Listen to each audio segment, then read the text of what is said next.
Hello అందరికీ నమస్కారం. Welcome to our channel. చాలామందికి నేను ఎక్కడుంటానో, నేను ఏం చేస్తానో తెలుసు. తెలియని వాళ్ళకి చెప్తున్నానండి. అంటే ప్రతి ఒక్కరు కూడా తెలుసుకోవాలి, తప్పులేదు. నా పేరు డాక్టర్ ప్రదీప్ చింత. I'm dentist by profession. నేను గత 20 ఏళ్ళుగా యూకేలో ఉంటున్నాను. అండ్ ఇక్కడే నా ఓన్ ప్రాక్టీసెస్ ఉన్నాయి. నేను ప్రాక్టీస్ చేస్తున్నాను. అండ్ రాజకీయాలు అన్నవి it's a passion for me. నా భూమికి, నా నేలకు నేను ఏదైనా చేయగలనా అని ఆలోచించినప్పుడు, మనం ఏదైనా చేయగలము, ఏదైనా సర్వీస్ చేయగలమని ఆలోచించినప్పుడు పాలిటిక్స్ కంటే బెస్ట్ ఫీల్డ్ ఉండదు. అండ్ అందులో ఎవరిని చూస్ చేసుకోవాలి అంటే ప్రజలకు మంచి చేసే వాళ్ళని చూస్ చేసుకోవాలి, కానీ పబ్లిసిటీకి ప్రాధాన్యత ఇచ్చే వాళ్ళను కాదు అని నా మనసు కనిపించిందండి. నేను చాలాసార్లు చెప్పాను, 2004కు పూర్వం మేము అప్పుడు తెలుగుదేశంలో ఉన్న రామ్ సుబ్బారెడ్డి గారిని, శివారెడ్డి గారిని, వారిని సపోర్ట్ చేసాం. అక్కడి వరకు వాళ్ళు మాతో బాగా ఉండేవాళ్ళు. కానీ రాను రాను పబ్లిసిటీకి ఇస్తున్న ప్రాధాన్యత చూసి నాకే తెలుగుదేశం పైన ఒక రకమైన ఏహ్యభావం కలిగింది. అండ్ మరోప్రక్క రాజశేఖర్ రెడ్డి గారు చేస్తున్న మంచి పనులు, వారు ప్రజలకు చేస్తున్న కార్యక్రమాలు, ఇవన్నీ కూడా అఫ్కోర్స్ నేను ఫస్ట్ నుంచి రాజశేఖర రెడ్డి గారికి వీరాభిమానిని. నేను జీవితంలో మొదటిసారి ఓటు వేసింది కూడా రాజశేఖర రెడ్డి గారికి ఓటు వేసాను 1996లో. అప్పుడు నాకు ఇది కూడా చాలాసార్లు చెప్పారు. అప్పుడు నాకు 18 ఏళ్ళ వయసు లేదు, 15, 16 వయసు ఉన్నింది. ఎందుకంటే అప్పుడు టీఎన్ శేషన్ గారు first time voter identity card ప్రవేశపెడితే మా ఊరికి, మా హై స్కూల్ దగ్గరికి కొంతమంది ఈ కెమెరాలు తీసుకొని వచ్చేసి రికార్డ్ చేస్తామంటే, ఇప్పుడు వెళ్ళి రికార్డ్ చేయించుకోరా, ఎందుకంటే ఇప్పుడు చేస్తే మళ్ళీ 4-5 ఏళ్ళకు వస్తుంది, అప్పుడు నువ్వు 18 ఏళ్ళు దాటినా నువ్వు ఓటేయలేవు అని చెప్పేసి మా పెద్దలు చెప్తే, అక్కడ ఉన్న వాళ్ళు సరేరా తీసుకోబ్బా, ఎంత నీ వయసు, నేను డైరెక్ట్గా చెప్పిన నాకు 15 ఎప్పుడో ఎంతో అంటే తీసుకో ఏముందని చెప్పేసి 18 అని రాసి ఓటర్ కార్డు ఇచ్చాం. అలా 96లో రాజశేఖర రెడ్డి గారికి ఎంపీ ఎలక్షన్స్లో నేను మొదటిసారి ఓటేసాను. ఇంతకంటే రాజకీయంగా నేను చెప్పుకోవడానికి ఎక్కువ ఇష్టపడినండి. ఎందుకంటే మనం చేసే పనులే చెప్పాలని నేను ఎప్పుడు కూడా బలంగా విశ్వసిస్తాను. మొన్న 2 రోజుల క్రితం మనము తమాషగా వీడియోలు చేస్తాము, Sunday is a fun day అని వీడియోలు చేస్తాము. అలాగే జనాలకి అలా చెబితే వాళ్ళకి త్వరగా రీచ్ అవుతుందన్న ఉద్దేశంతో అలా మాట్లాడతాము. అఫ్కోర్స్ నా స్వభావం కూడా మనం ఏది కూడా సీరియస్గా ఉండకూడదు, మనం చెప్పేదాన్ని కూడా ఆహ్లాదకర వాతావరణంలోనే మనం ప్రజలకు చెప్పొచ్చని నేను వ్యక్తిగతంగా నేను భావిస్తాను. సో ఒక వ్యక్తి టీవీ5 సాంబశివరావు, ఎల్ముడల సాంబ అని అంటాము, ఆ వ్యక్తి మన మాట్లాడుతూ నేను దాన్ని ఒక అంటే ఫన్నీ వేలోనే చెప్పాను. అతను మాట్లాడుతూ నిన్ను తీసుకొని రావడానికి ఆర్టీజీఎస్ ఉపయోగిస్తాము, నిన్ను తీసుకొని జైల్లో వేయడానికి ఆర్టీజీఎస్ ఉపయోగిస్తాము అన్నాడు. ఇక్కడ ఏ ఉద్దేశంతో అన్నాడు అన్నది పక్కన పెడితే, నేను గత సంవత్సర కాలంగా అండి కొన్ని లక్షల సార్లు వినింటాను, నువ్వు ఇండియాకి రా నిన్ను జైల్లో పెడతారు, నువ్వు ఇండియాకి రా నిన్ను జైల్లో పెడతారు, నువ్వు ఇండియాకి రా నిన్ను జైల్లో పెడతారని. అంటే ఒక్కసారి ప్రజాస్వామ్యం అంటే ఏంటి, నియంతృత్వం అంటే ఏంటి, ఎవరు ప్రజాస్వామ్య పద్ధతిలో మాట్లాడుతున్నారు, ఎవరు నియంతృత్వ పోకడలకు పోతున్నారన్నది ఒక 3 వీడియోలు చూపిస్తారండి. ఆ తర్వాత మన దమ్మేందో, దమ్ము ఎక్కడి నుంచి వస్తుందో, దమ్ము ఎలా చూపించాలో కూడా నేను చెప్తానండి. ఫస్ట్ వీడియో పుత్రరత్నం నారా లోకేష్ మాట్లాడుతున్న వీడియో. ఇవన్నీ కూడా రికార్డెడ్ అండి. నేను ఆ 3 వీడియోస్ నేను నిన్న కలెక్ట్ చేశాను, లేకపోతే ఈ వీడియో నిన్ననే చేసేవాడిని. కలెక్ట్ చేయడానికి టైం పట్టింది. ఒకసారి నారా లోకేష్ ఏమంటున్నాడో వినండి. అప్పట్లో ముఖ్యమంత్రిగా ఉన్న జగన్మోహన్ రెడ్డి గారిని ఏమంటున్నారో వినండి. ఒక ముఖ్యమంత్రి పొజిషన్కి మనం గౌరవం ఇవ్వాలి.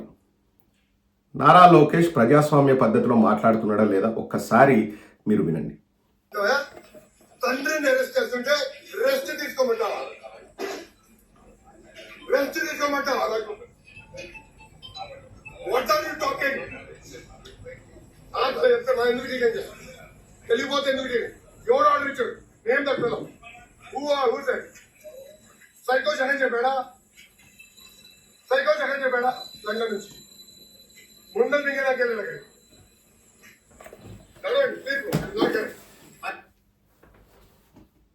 2 మాటలు అన్నాడండి. అప్పట్లో నారా లోకేష్ ఒక ఎమ్మెల్సీ మాత్రమే, సాక్షాత్తు ముఖ్యమంత్రి స్థాయిలో ఉన్న వ్యక్తిని పట్టుకొని సైకో జగన్ అన్నాడు. అండ్ రెండవది, ముండల్ని మింగడానికి లండన్ పోయాడా అన్నాడు. అది ప్రజాస్వామ్యమా? నేను అడుగుతున్నానండి, ఒక డాక్టర్గా నేను అడుగుతున్నాను. Yes, I am a doctor by profession.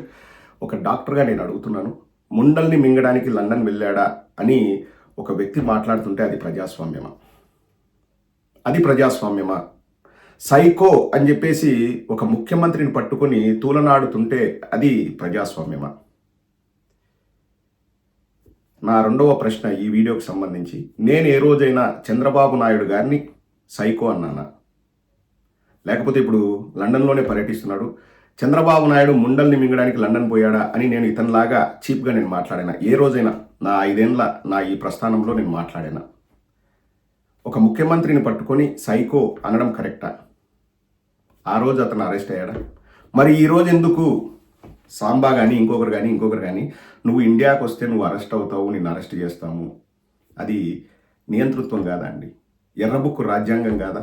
అంటే ప్రజలకు మనం ఏదైనా చెప్పాలనుకుంటే, మనం ఏదైనా విమర్శ చేస్తే ఆ విమర్శ కూడా ప్రజాస్వామ్య పద్ధతిలో చేస్తే ఆ విమర్శ సహేతుకంగా ఉంటే కూడా మనల్ని అరెస్ట్ చేస్తామని వాళ్ళ భావన కలుగుతుంది. సాక్షాత్తు ఒక టీవీ ఛానల్ న్యూస్ రీడర్ 5 కోట్ల మంది ఆంధ్రులు వినేలాగా నిన్ను అరెస్ట్ చేయడానికి ఆర్టీజీఎస్ వాడతాము, నీకు దమ్ము లేదు అని మాట్లాడుతున్నాడంటే ఎంతగా వాళ్ళ మైండ్ కలుషితమైందో ఒకసారి ఆలోచించండి. ఒక డాక్టర్గా నేను చెప్తున్నాను, నేను పేషెంట్లను చూస్తా, వాళ్ళ మానసిక పరిస్థితిని నేను ఈజీగా అర్థం చేసుకోగలను. ఎవరు ఎటువంటి పరిస్థితిలో ఉన్నారన్నది మేము అంచనా వేయగలం మా ఎక్స్పీరియన్స్తో. ఒక వ్యక్తి అంటున్నాడంటే వాళ్లకు ఉన్నది మనకు లేనిది ఒకటే, వాళ్ళ దగ్గర అధికారం ఉందని అధికార మదంతో నువ్వు వస్తే నిన్ను అరెస్ట్ చేస్తాము, నీకు దమ్ముందా, ఈ మాటలు మాట్లాడతారండి. ప్రజాస్వామ్యంలో దమ్ముతో పనేముందండి? నీకు దమ్ముందంటే నువ్వు ప్రజలకు ఏదైనా మంచి చేయడానికి నీ దమ్ము చూపించాలి, కానీ వార్నింగ్లు ఇవ్వడానికి, బెదిరించడానికి, నువ్వు ఇండియాకు వస్తే నిన్ను అరెస్ట్ చేస్తామనడానికి నేను వీళ్ళలాగా అప్రజాస్వామికంగా నేను మాట్లాడినా? ముండల్ని మింగడం అంటే ఏందండి? కింద కామెంట్ సెక్షన్ రాయండి, లేడీస్ రాయాలి. నేను నా వీడియోలు ఎక్కువ లేడీస్ చూస్తారు. నారా లోకేష్ ముండల్ని మింగడానికి జగన్ లండన్ పోయాడా అన్నాడు.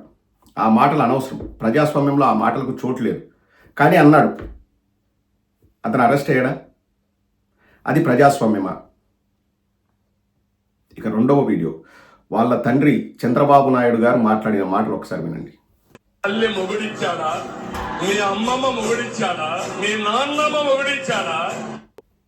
అప్పట్లో ముఖ్యమంత్రిగా ఉన్న జగన్మోహన్ రెడ్డి గారిని పట్టుకుని నీ తల్లి మొగుడిచ్చాడా, నీ అమ్మమ్మ మొగుడిచ్చాడా, నీ నాన్నమ్మ మొగుడిచ్చాడా అని ఒక మాజీ ముఖ్యమంత్రి మాట్లాడారు.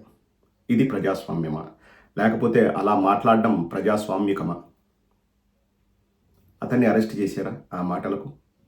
నేను ఏ రోజు కూడా చంద్రబాబు నాయుడు గారిని నీ అమ్మ మొగుడిచ్చారా, నీ అమ్మమ్మ మొగుడిచ్చారా, మీ నాయనమ్మ మొగుడిచ్చారా అని నేను అడగలేదు.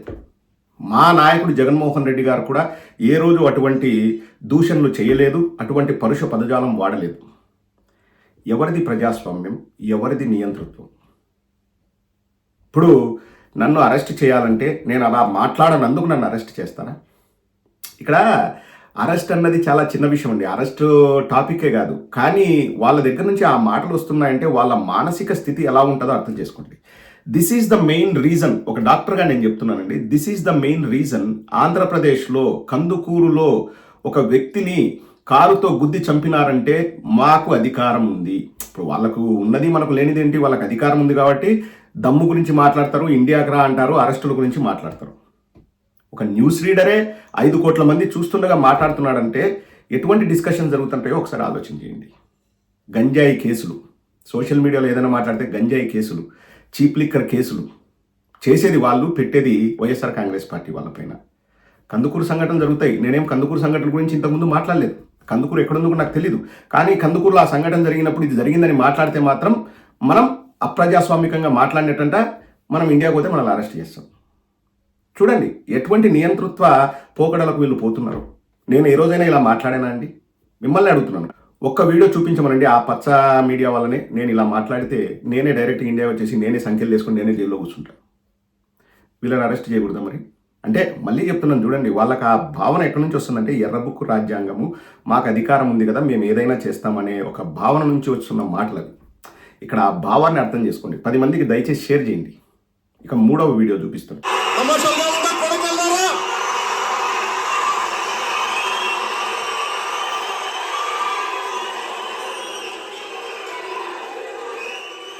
ఇంకొకసారి ప్యాకేజీ గీకేజ్ అంటే సొప్పు తీసుకొని పళ్ళు రాలగొట్టం కొడకల్లారా, ఒకటికి చెప్తున్నాను. అరే ఎదవల్లారా, సన్నాసుల్లారా, చవటల్లారా, తగ్గమ్మలారా, నా సహనం రా ఇంతకాలం మిమ్మల్ని రక్షించింది, నా సహనం. చెప్పులు తీసుకొని కొడతా, నా కొడకల్లారా, పొర్లిచ్చి కొడతా, మీ ఇంటి దగ్గరికి వస్తా, గొంతు పట్టుకుంటా, ఇంకా చాలా వీడియో ఉంది అని ఎన్నో మాటలు మాట్లాడాడు పవన్ కళ్యాణ్. అప్పుడు వాళ్ళు ప్రతిపక్షంలో ఉన్నారు. ఆ మాటలన్నీ ప్రజాస్వామ్య మాటలా అండి? నేను ఏ రోజైనా ఎవరినైనా కానీ, అంటే నేను సామాన్యులను కానీ లేకపోతే పై స్థాయిలో ఉన్న నాయకుల్ని కానీ నేను చెప్పు చూపించానా, చెప్పుతో కొడతానన్నా? దేనికి అరెస్ట్ చేస్తారు? అంటే అరెస్టు అనే మాటకు అర్థం ఒకటే అండి, మాకు అధికారం ఉంది, మా అధికార దర్పంతో, అధికార మదంతో, అధికార ఇంకా ఏమైనా పెట్టుకోవచ్చండి, అధికార కొవ్వుతో అని కూడా అనొచ్చు వాడుక భాషలో, మేము బెదిరిస్తాము అంటే మాకు ప్రజలు అధికారం ఇచ్చింది మేము బెదిరించడానికి, మేము ఇలా బరి తెగించి మాట్లాడడానికి అని చెప్పేసి వాళ్ళ భావన. అదంతా కూడా ఎర్రబుక్కు రాజ్యాంగం వాళ్ళకి కల్పిస్తుంది. ఎందుకు ఒక చిన్నారి మానభంగానికి గురవుతుందంటే, మేము అధికారంలో ఉన్నాం, మేము మానభంగాలు చేసినా మమ్మల్ని కాపాడతారు, పైపెచ్చు మాకు ఉద్యోగాలు ఇస్తారు, గవర్నమెంట్ ఉద్యోగాలు ఇస్తారు అన్న భావన. 11 కేసులు కంటే ఎక్కువ ఉంటేనే నా దగ్గరికి రండి అని చెప్పేసి నారా లోకేష్ ప్రతిపక్షంలో ఉన్నప్పుడు కూడా చెప్పాడు. ఇప్పుడు మానభంగం చేసి ఒక కేసు, మర్డర్ చేసి ఒక కేసు, అట్లా కేసులు పెట్టించుకుంటూ పోతే నారా లోకేష్ నాకు పదవిస్తాడన్న ఆలోచన. వాళ్ళు కరెక్టా రాంగ్ అన్నది కూడా ఇక్కడ పాయింట్ ఆఫ్ డిస్కషన్ కాదండి. అలా వాళ్ళకు మైండ్లో ఎక్కించింది ఎవరు? సాంబశివరావు అనే వ్యక్తికి కూడా అలాంటి భావన కల్పించింది ఎవరు? నారా లోకేష్. ఇప్పుడు కమింగ్ బ్యాక్ టు ద దమ్ము కాన్సెప్ట్, మనము పరితపించాల్సింది ఎక్కడ? సాంబా, నీకే చెప్తున్నా, గుర్తుపెట్టుకో. ప్రజలకు మంచి చేయాలని చెప్పేసి మనం తపన పడాలి, ప్రజాస్వామ్యాన్ని కాపాడాలని మనం తాపత్రయపడాలి. సంకలు నాకుతూ సొంత లాభాల కోసం మనం ఏ రోజు కూడా అర్రులు చాచకూడదు. టీవీ5 సాంబశివరావుకే చెప్తున్నా, నేను నా ఛానల్లో నిన్ను జాకీలు పెట్టి లేపుతాను, ఊదరగొడతాను, నాకు టీటీడీ చైర్మన్ పదవి అని చెప్పేసి ఇదర్ కామాలం ఉదర్ కామాలం ఇదర్ అని చెప్పేసి క్విట్ ప్రోకో చేసుకొని లాభపడింది మీరు, మీ ఛానల్. గుండెల మీద చేసుకొని చెప్తున్నా, ఇప్పటి వరకు, ఈరోజు డేట్ ఎంతండి? 4 నవంబర్. ఇప్పటి వరకు గుండెల మీద చేసుకొని చెప్తున్నా, గర్వంగా చెప్తున్నా, రాగి నయా పైసా రాజకీయాల్లో నేను ఈరోజు వరకు నేను ఆశించలేదు, సంపాదించలేదు, నాకు అవసరం లేదు. ఎందుకంటే నేను డాక్టర్ని, మళ్ళీ చెప్తున్నా, నాకు రాగి నయా పైసా అవసరం లేదు. నేను చేతనైనంత చేయాలనే ఉద్దేశంతో వచ్చాను. నా time is very very very valuable. ఇక్కడ ఈ మాటలు మాట్లాడే దాంట్లో నా పని చేసుకుంటే నేను 10 సంపాదించుకోగలను. బట్ నాకు ఏదైనా సమాజానికి చేయాలన్న కోరిక, జగన్మోహన్ రెడ్డి గారి పైన ప్రేమ నా చేత ఈ మాటలు మాట్లాడిస్తున్నాయి. అండ్ ఇంకా లాస్ట్ ఆప్షన్ అండి, దమ్ము గురించి మాట్లాడుతున్నా. సాంబశివరావుకి కానీ ఇంకొకటికి కానీ ఒకటే చెప్తున్నా, ఎలక్షన్స్ ముందు వరకు నేను రోజుకు ఒక వీడియో లేకపోతే 2 వీడియోలు చేసేవాడిని. ఎలక్షన్స్ తర్వాత 3 వీడియోలు తగ్గకుండా ప్రతిరోజు చేస్తున్నాను. దమ్ము అన్నది ఎక్కడో బ్యానర్ కట్టుకొని బయటకు వచ్చేసి తిరిగేసి నాకు దమ్ముందని చెప్పడం కాదురా, అర్థం చేసుకోండి. ఎలక్షన్స్ తర్వాత 3 వీడియోలు చేస్తున్నా, ప్రతిరోజు ప్రజాస్వామ్య పద్ధతిలో. దమ్ము గురించి నోటితో చెప్తేనో, రారా చూసుకుందాం తేల్చుకుందాం అంటేనో దమ్ము కనపడదు. సాంబశివరావు గుర్తుపెట్టుకో, ఎలక్షన్స్ తర్వాత ప్రతిరోజు 3 వీడియోలు చేస్తా. ఓపిక ఉంటే 4వది కూడా చేస్తా, నాకు టైం ఉంటే. దమ్ము ఇట్లా పట్టుకొని వచ్చి చూపిస్తే ఉండేది దమ్ము కాదు. గుర్తుపెట్టుకో సాంబశివరావు, రా చూసుకుందాం తెలుసుకుందాం. ఏంది రా తేల్చుకుండేది చూసుకుండేది? నేను అక్కడి దాకా కూడా వెళ్ళను. ఎందుకంటే నేను గట్టిగా మాట్లాడితే నా వల్ల ఒక్కడు ప్రభావితమైనా కానీ అది నాకు ఇష్టం ఉండదు. ఎందుకంటే నేను డాక్టర్ని. నేను రోగాల్ని నయం చేసేవాడినే కానీ రోగాన్ని కల్పించేవాడిని కాదు. ఇక రెండోది, నా దమ్ము ఎక్కడి నుంచి వచ్చిందంటే, నా దమ్ము మా నాయకుడు జగన్మోహన్ రెడ్డి గారి దగ్గర నుంచి వచ్చింది. నా దమ్ము ఎక్కడి నుంచి వచ్చింది అంటే, నా దమ్ము నా మీద నాకున్న నమ్మకం వల్ల వచ్చింది. నా దమ్ము సాంబశివరావు గుర్తుపెట్టుకో. అన్నిటికంటే ముఖ్యంగా నా దమ్ము, నా ధైర్యం ఎవరంటే, లక్షల మంది నన్ను అభిమానిస్తున్నవారు, ఈ వీడియో చూస్తున్నవారు. ప్రజాక్షేత్రంలో దమ్ము అనేది ఎక్కడ నీకు తెలుస్తుందంటే, ఎంతమంది నిన్ను అభిమానిస్తున్నారన్న దాంట్లో నీ దమ్ము ఎంత, నువ్వు ప్రజలకు ఎంత చేయాలనుకున్నావు అన్నది తెలుస్తుంది. మాట్లాడితే దమ్ముంటే ఇండియాకి రా, ఏమ్రా మీరు? నా పుణ్యభూమి భారతదేశం, నా దేశానికి నేను రావడానికి నీ పర్మిషన్ కావాలనా, లేకపోతే మీరు నాకు చెప్పేవాళ్ళ? అంటే ఎంత నియంతృత్వ పోకడలతో వాళ్ళు పోతున్నారో ఒకసారి ఆలోచన చేయండి. మనం ఏదో జోక్గా చెప్తాం, కామెడీగా చెప్తాం, అది కాదు. కానీ ఒకటండి, ప్రజలకు వాస్తవాలు చేరవేసే విషయంలో రాజీ లేని పోరాటం జరుగుతూనే ఉంటుంది. పచ్చ మీడియా వాళ్ళ పుంగి బజాయిస్తూనే ఉంటాము, వాస్తవాలు ప్రజలకు చెబుతూనే ఉంటాము. ఆ విషయంలో ఎవరి దమ్మెంతో కూడా తెలుస్తుంది. ఇంకా నేను ఇంతకంటే దమ్ముల గురించి ఛాలెంజ్లు, ఓపెన్ ఛాలెంజ్లు, క్లోజ్డ్ ఛాలెంజ్లు అన్ని మాట్లాడను. ఎందుకంటే I'm an educated person, I'm a doctor. వాళ్ళలాగా కిరసనాయిలు అమ్ముకొని, స్టింగ్ ఆపరేషన్లు చేసుకొని, ఊడిగం చేసి, కాళ్ళు గడ్డాలు పట్టుకొని నేను ఈ పొజిషన్కి రాలేదు. నాకు అవసరం కూడా లేదు. నాకు రాజకీయాల్లో డబ్బు అనే ఆ కోణమే నాకు లేదు, నాకు ఆ ఉద్దేశం లేదు. ఎవడరా సాంబశివరావు నువ్వు? నీ దగ్గర డిగ్రీ ఉందరా? చూపిరా, నువ్వు డిగ్రీ పాస్ అయినవా? దొంగగా ఏదో నాకు ఎస్సీ ఎస్టీ సర్టిఫికెట్ అని చెప్పేసి నువ్వు యూనివర్సిటీలో జాయిన్ అయ్యి సంవత్సరానికే బయటకు వచ్చిన వెధవి నువ్వు మళ్ళీ దమ్ము ధైర్యం గురించి మాట్లాడతావా? ఒకటండి, ఈ మాటలన్నీ కూడా మాట్లాడించేది ఎర్ర బుక్ రాజ్యాంగం.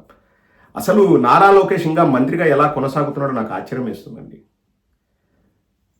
వాళ్ళ అమ్మను తిట్టాడు వల్లభనేని వంశీ అని చెప్పేసి దాన్ని గుర్తుపెట్టుకొని కక్ష తీర్చుకోవడం ఎలా అంటే, ప్రజాస్వామ్యంలో అధికారాన్ని ఉపయోగించి వేరే కేసులు వేసి అతను జైల్లో ఉండగా బయటకు వచ్చి వాళ్ళ కార్యకర్తల ముందు నా తల్లినంటే నేను ఊరుకుంటానా, నల్ల జుట్టు తెల్ల జుట్టు అయింది చూశారా, అర్థమవుతుందా రాజా, నేను వదిలిపెడతానా అన్నాడు. పోనీ కేసు వేసింది వాళ్ళ తల్లిని దూషించిన విషయంలో కేసు వేయలేదండి, వేరే ఏవో కేసులు వేసి ఒక కేసు, నేను ఆ పూర్వాపరాలు కూడా ఈసారి ఇంకో వీడియోలో చెప్తాను. ఆ కేసు వైఎస్ఆర్ కాంగ్రెస్ పార్టీ హయాంలో వల్లభనేని వంశీ గారి పైన ఏదో కేసు రిజిస్టర్ అయితే అప్పుడేం అరెస్ట్ కాలేదు. అప్పుడు బయటకు వచ్చి ఖండించిన వ్యక్తి చంద్రబాబు నాయుడు. ఆ కేసు మీద మళ్ళా అతని జైలు జీవితాన్ని పొడిగించారు.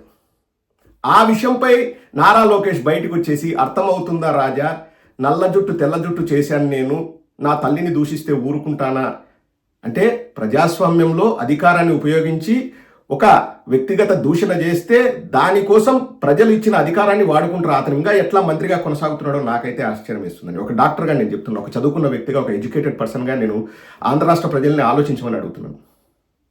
ఇది వాళ్ళ నిర్వాకం. నేను ఏ రోజు కూడా రెచ్చగొట్టే వ్యాఖ్యలు చేయలేదు, బికాజ్ ఐఎమ్ ఎ డాక్టర్. నేను చదువుకున్నాను, నాకు ఎథిక్స్ అండ్ ప్రిన్సిపల్స్ ఉన్నాయి. ఏ రోజు కూడా సామాన్యులు నేను అరా ఒరే అని తిట్టలేదు. లక్షల మంది నన్ను తెలుగుదేశం వాళ్ళు ఎన్నో రకాలుగా ఇబ్బంది పెట్టాలని చూశారు. నేను ఏ రోజు కూడా బయటకు వచ్చేసి నాకు ఇదవుతుంది అదవుతుందని చెప్పలేదు.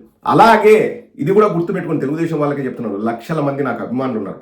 చిన్న వాళ్ళ దగ్గర నుంచి పై వాళ్ళ వరకు చాలా చాలా చాలా చాలా మంది ఉన్నారు. అన్నిటికంటే ముఖ్యం నాకు మా జగనన్న ఉన్నాడు. ఇంతకంటే దమ్ము ధైర్యం గురించి మాట్లాడాల్సిన అవసరం లేదు. ఇంకొకసారి ఎవడైనా మాట్లాడితే నేను చెప్తున్నాను కదా, నా సమాధానం ప్రజాస్వామ్య పద్ధతిలో ఉంటుంది. రోజుకు 3 వీడియోలు చేసేవాడిని 10 వీడియోలు చేసి ప్రజల్ని ఎన్లైటన్ చేయడానికి నేను ట్రై చేస్తాను. నేను ఏది చేయాలనో ప్రజాస్వామ్య పద్ధతిలో రాజీ లేని పోరాటం చేస్తూనే ఉంటాను, వాళ్ళని ఎండగడుతూనే ఉంటాను. పచ్చ మీడియా వాళ్ళకే చెప్తున్నాను, గుర్తుపెట్టుకోండి. ఇంకొకసారి మాట్లాడేటప్పుడు మాటలు జాగ్రత్తగా రానివ్వండి. దమ్ము గురించో ధైర్యం గురించో మాట్లాడాలంటే ఆ సమయమే వచ్చిందంటే ఫీల్డ్లోకి దిగితే తెలుస్తుంది ఎవరి దమ్ము ఎవడి ధైర్యం ఎంతుందో. ఎవడు కూడా ఇక్కడ చూస్తూ ఊరుకునే వాళ్ళు కాదు. అండ్ మా బ్యాక్గ్రౌండ్ కానీ మేము వచ్చిన ఏరియా కానీ ప్రతి ఒక్కరికి తెలుసు. ఇవన్నీ చూడండి కాదు, జైలు గోడలు చూడండి కాదు, జైలు పోయి పరామర్శలు చేయండి కాదు, బాంబులు చూడండి కాదు, కత్తులు చూడండి కాదు, గొడ్డలు చూడండి కాదు. అది వద్దు, అది మంచిది కాదు. ఎంతమంది మా చుట్టుపక్కల వాళ్ళు ఇబ్బంది పడ్డారో, వ్యక్తులు చనిపోతే ఆ కుటుంబాలు ఎంతగా బాధపడ్డాయో మాకు తెలుసు. పోనీ అంతవరకు ఆ అవసరం వచ్చిందా, దిగుదాం. ఒక్కసారి దిగితే మళ్ళీ వెనక్కి తిరిగి చూసే అవకాశమే ఉండదు. చెప్తున్నా, ఎవడికి ఇక్కడ భయపడో లేకపోతే ఎవడైనా ఏదైనా మాట్లాడతాడంటే ఏదో ఆలోచన చేసో ఇవన్నీ నేను మాట్లాడట్లేదు. దమ్ అనేది చేసే కార్యక్రమంలో ఉంటుంది, మాట్లాడే మాటల్లో కాదు. గుర్తుపెట్టుకోండి, పచ్చ మీడియాకి చెప్తున్నాను.